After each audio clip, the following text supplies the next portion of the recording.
আল্লাহ রব্বুল আলামিন, আমরা কতিপয় গুনাহগার বান্দা গুনার বোঝা মাথায় নিয়ে আপনার শাহী দরবারে দুইখানা হাত বাড়াই দিলাম।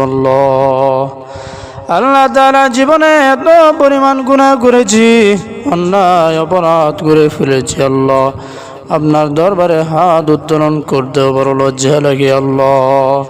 এত গুনাহ হয়ে গেছে, গুনার দিকে তাকাইলে জাহান্নাম ছাড়া উপায় নাই, নেকের দিকে তাকাইলে জান্নাতের আশাও করতে পারি না। আল্লাহ, যখন দেখি আপনার এক নাম রহমান, আপনার এক নাম রহিম, আশায় আমাদের বুকটা ভরে যায় আল্লাহ। রহমান রহিম নামের খাতিরে আমাদের তামাম জীবন জিন্দগির গুনাহটা মাফ করে দেন আল্লাহ। আল্লাহ তাআলা, অনেক গুনাহ খতম হয়ে গেছে আল্লাহ, জেনে না জেনে, ইচ্ছায় অনিচ্ছায়, প্রকাশ্যে গোপনে, রাতের অন্ধকারে, দিনের আলোতে, শিরিক বেদাত জাহিরি বাদিনী যত গুনাহ হয়ে গেছে আল্লাহ, ধরে তামাম জীবন জিন্দগির গুনাহটা মাফ করে দেন আল্লাহ। আল্লাহ, দুনিয়ার এক ভিক্ষুক এক দরজায় না পাইলে অন্য দরজায় যায় আল্লাহ। রোগী এক ডাক্তারের কাছে ভালো না হইলে অন্য ডাক্তারের কাছে যায়। আমরা এমন ভিক্ষুক সেজে আপনার দরবারে হাত বাড়াই দিলাম। আপনি যদি আমাদেরকে দাঁড়ায় দেন, আমরা কোথায় যাইব, কার কাছে যাইব আল্লাহ? আল্লাহ, বড় বিপদে পড়ে যাব, বড় মুসিবতে পড়ে যাব। মেহরবানি করে রব্বুল আলামিন আমাদের তামাম জীবন জিন্দেগির গুনাহটা মাফ করে দেন আল্লাহ।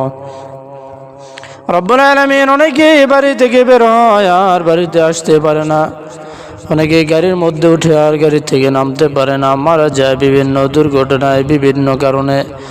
রব্বুল আলামিন, এত মানুষের মৃত্যুর সংবাদ শুনি, এত মানুষের জানাজার নামাজ আদায় করলাম, জানি না কোন দিন জানি আমার নামে মসজিদের মাইকের মধ্যে এলান হয়ে যায়, জানি না কোন দিন জানি আমার জানাজা পড়ার জন্য মানুষ রেডি হয়ে যায় আল্লাহ। জানি না কোন দোকানের কাপড় আমাদের জন্য রেডি হয়ে আছে, কোন জুপের বাস জানি পেয়ে গেছে আল্লাহ। জানি না কোন দিন জানি মালাকুল মউত আমাদের সামনে এসে হাজির হয়ে যায় আল্লাহ। দুনিয়ার সাধারণ গরম সহ্য হয় না, কেমনে অন্ধকার কবরের মধ্যে আল্লাহ জাহান্নামের আগুন সহ্য করব আল্লাহ। দুনিয়ার মশার কামড় আমাদের সহ্য হয় না, কেমনে কবরের মধ্যে সব বিচ্ছুর কামড় সহ্য করবো আল্লাহ। একা একা অন্ধকার কবরে কেমনে থাকবো, কি অবস্থায় থাকবো মালিক? সেই কবরে আপনি স্যার, আপনার বন্ধু স্যার, আমাদের আর কোনো উপায় থাকবে না। মেহরবানি করে সেই কবরে যাওয়ার আগে আগে আমাদের সমস্ত গুনাহটা মাফ করে দেন আল্লাহ। আল্লাহ তাআলা আমার সাথে যারা উদ্ধারণ করেছে, মুনাজাত যারা শুনতেছে আল্লাহ, অনেকের মা নাই, বাবা নাই, অন্ধকার কবরে শুয়ে আছে আল্লাহ। আল্লাহ তাআলা, চক্ষুটা বন্ধ করলে তো মা বাবার চেহারা চোখের সামনে বেশি উঠে আল্লাহ। তারা কেমনে আছে, কি অবস্থায় আছে জানি না, বিদেশের খবর নেওয়া যায় টেলিফোনের মাধ্যমে, পৃথিবীর এক প্রান্ত থেকে আরেক প্রান্তের খবর নেওয়া যায়, কিন্তু বাড়ির পাশে এবং বাড়ির আনাচে কানাচে যে কবরস্থান আছে, যে কবরগুলো আছে আল্লাহ, সেই কবরস্থানে সারাদিন মাটির নিচে যারা শহীদ আছে আল্লাহ, তারা কেমনে আছে, কি অবস্থায় আছে আমরা জানি না। মেহরবানি করে তাদের কবরগুলোকে আপনি জান্নাতের বাগান বানায় দেন আল্লাহ। রব্বুল আলামিন, আমাদের দাদা দাদি, নানা নানি, আত্মীয় স্বজন, পরিবার পরিজন, আপনজন যারা কবরে শহীদ আছে আল্লাহ, সবার কবরকে আপনি জান্নাতের টুকরা বানায় দেন আল্লাহ।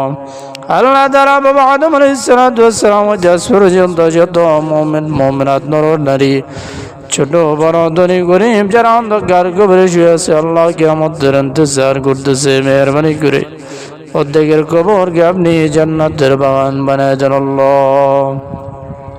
আল্লাহ তাআলা, আমাদের উপর আপনার খাস রহমত বরকত নাজিল করেন আল্লাহ। যাবতীয় সুখ বিসুখ মুসিবত হইতে আমাদেরকে হেফাজত করেন আল্লাহ।